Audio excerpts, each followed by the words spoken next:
सिमरन और कुणाल दोनों boyfriend girlfriend होते हैं। हर रिलेशनशिप में जहां दोनों तरफ से प्यार होना चाहिए, यहाँ कुणाल बहुत ही टॉक्सिक होता है और वो सिमरन की लाइफ का मानो बॉस बना बैठा रहता है। यस बेबी, अभी जॉब पर जा रही हूँ। अच्छा ये बताओ, लग रही हूँ ना मैं एटम बॉम्ब? अरे मार मार के गाल सुझा दूंगा मैं तेरा। तुझे मैंने कहा था ना कि छोटे छोटे कपड़े मत पहना कर। और ये नेल पॉलिश, अरे ये क्यों लगाई? बालों की हेयर स्टाइल भी बदल। मैं नहीं चाहता कि कोई लड़का तुझे प्यार भरी नजरों से देखे।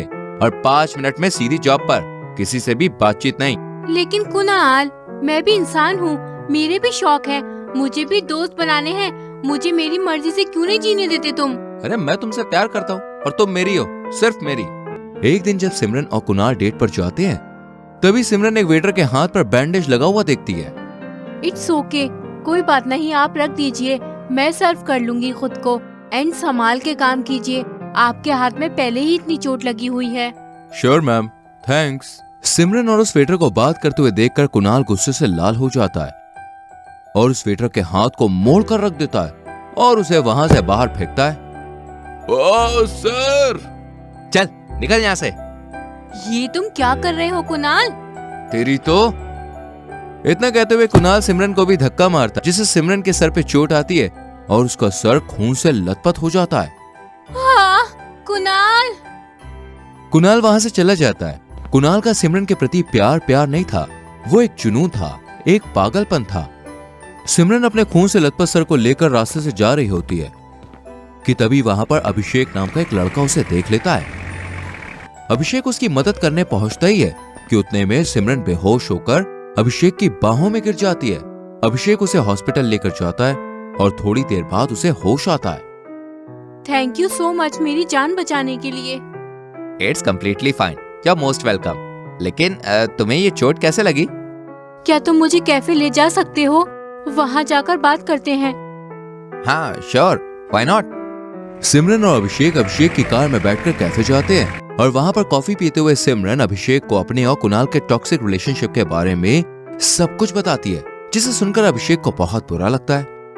अभिषेक और सिमरन अब रोजाना एक दूसरे से फोन पर घंटों तक बातें करने लगते हैं और एक दूसरे को मिलते रहते हैं। एक दूसरे के साथ क्वालिटी टाइम स्पेंड करना उन्हें बहुत अच्छा लगने लगता है। पता नहीं क्यों, लेकिन मुझे तुम्हारे साथ रहना, तुमसे बातें करना बहुत अच्छा लगता है। तुम में मुझे वो कंफर्ट मिला है जो मुझे किसी के साथ होने से नहीं मिला। सेम हियर सिमी, मुझे भी तुम्हारा साथ बहुत अच्छा लगता है। मैं अपने सारे टेंशन भूल जाता हूँ जब मैं तुम्हारे साथ होता हूँ।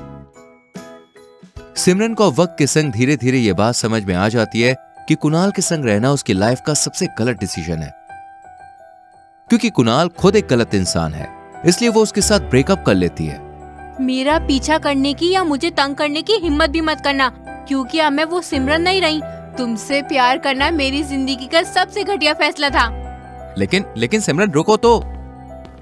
सिमरन अब मूव ऑन कर जाती है। अभिषेक और सिमरन दोनों में वो सब होता है जो एक कपल के बीच होता है। दोनों एक दूसरे के संग रोमांस करते हैं, घूमने जाते हैं, एक दूसरे की केयर करते हैं, सुख दुख में खड़े होते हैं, लेकिन उन्हें ये समझ नहीं आता कि आखिर उनके रिश्ते का नाम क्या है।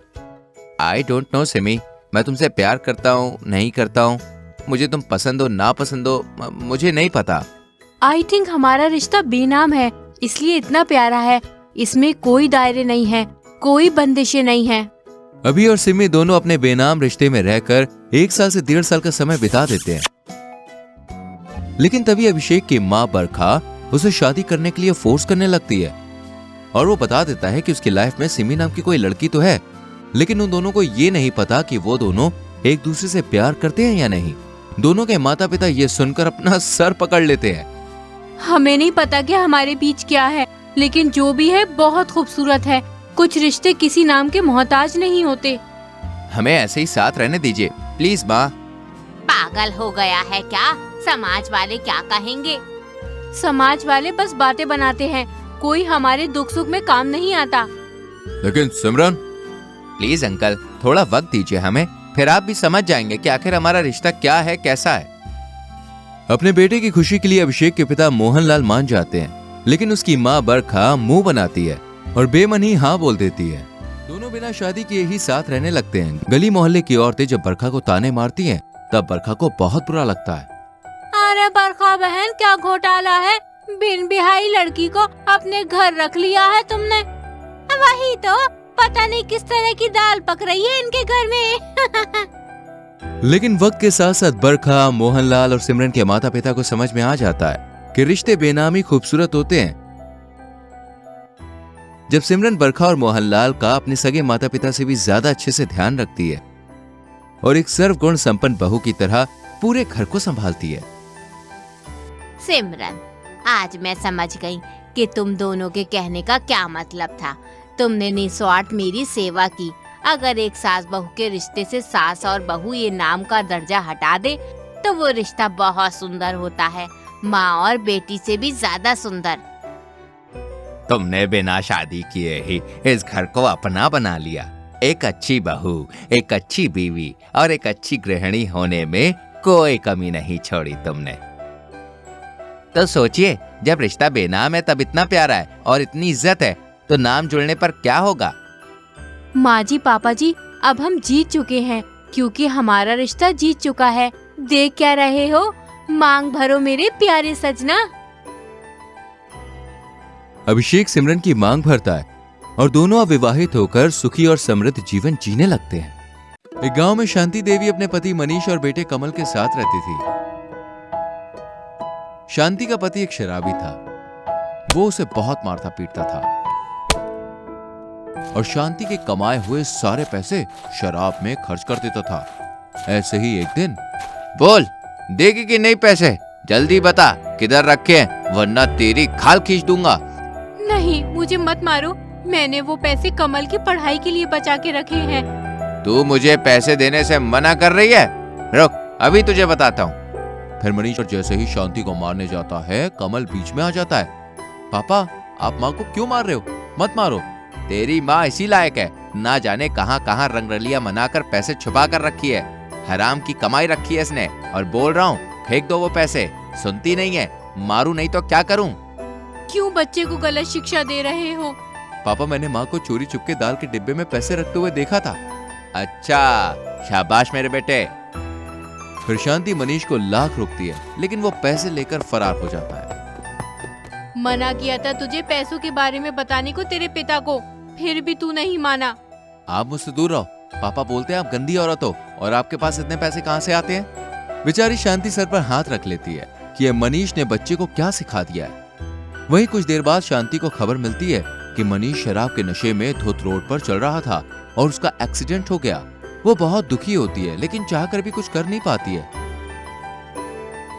जिसके बाद वो कमल को अकेले ही पाल पोस कर बड़ा करती है। शांति लोगों के घरों में चौका का बर्तन करके कमल के अच्छे फ्यूचर के लिए खूब मेहनत करती है। और अंत में वो दिन भी आ जाता है जब कमल बड़ा होकर एक काबिल सरकारी ऑफिसर बनता है। अरे वाह शांति, तेरे बेटे ने तो पूरे गांव में तेरा नाम रोशन कर दिया। अच्छी खासी नौकरी लग गई है। अब तो जल्दी से शादी कर दे उसकी। हाँ, जगह जगह से रिश्ते भी आ रहे हैं उसके लिए। मैं आज ही बात करती हूँ। वही शाम में, कमल बेटा, ये देख, आसपास के गांव के जमींदारों और ऑफिसर की बेटियों के रिश्ते आए हैं तेरे लिए। तुझे कौन सी पसंद है बता दे। अरे मुझे भी क्या आपने अपने जैसा समझा है? ऑफिसर और जमींदार की लड़की बोल के ले आओगे अपनी जैसी ही कोई? ना बाबा ना, मुझे आपकी पसंद पर भरोसा नहीं है। मुझे पापा के दोस्त शंकर की बेटी नीलम पसंद है। मैं उसी से शादी करूंगा। लेकिन बेटा, शंकर और उसकी बेटी बहुत चालू है। आपसे तो कम। इसके बाद कमल शांति की बात न मानकर नीलम से शादी कर लेता है। वहीं नीलम के पिता ने बचपन में ही शांति के खिलाफ उसे इतना भड़काया था कि कमल के मन में अपनी मां को लेकर काफी घृणा थी। नीलम के आ जाने के बाद मानो कमल के मन में अपनी मां को लेकर बुरे विचारों का सैलाब और ज्यादा उत्पन्न होने लगता है। नीलम हर समय कमल को उसकी मां के खिलाफ भड़काती थी। देखो, आज तुम्हारी माँ ने मुझसे घर का सारा काम करवाया, ऊपर से रोटी भी बनवाई। मेरा हाथ जल गया। मैं अभी इन्हें बताता हूँ। जिसके बाद कमल अपनी माँ को खूब खरी खोटी सुनाता है। इस तरह नीलम कोई ना कोई बहाना बनाकर शांति को कमल से खरी खोटी सुनवाती ही रहती थी।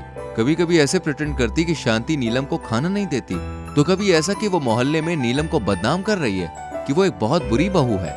ऐसे ही एक दिन, सासू माँ, ये लो थैला, बाहर से सब्जी लेती आना। बहू मैं। तो क्या आपका स्वर्गवासी पति? फिर शांति बिना कुछ बोले सब्जी लेने चली जाती है।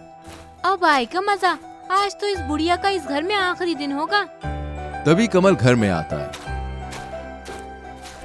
क्या हुआ, इतने अर्जेंट पे मुझे क्यों बुलाया? और क्या करूँ, ना बुलाऊं तो? आपकी माँ को बस मार्केट जाने का बहाना चाहिए। सब्जी लेने के बहाने बाजार में रंगरलियां मनाने गई हैं।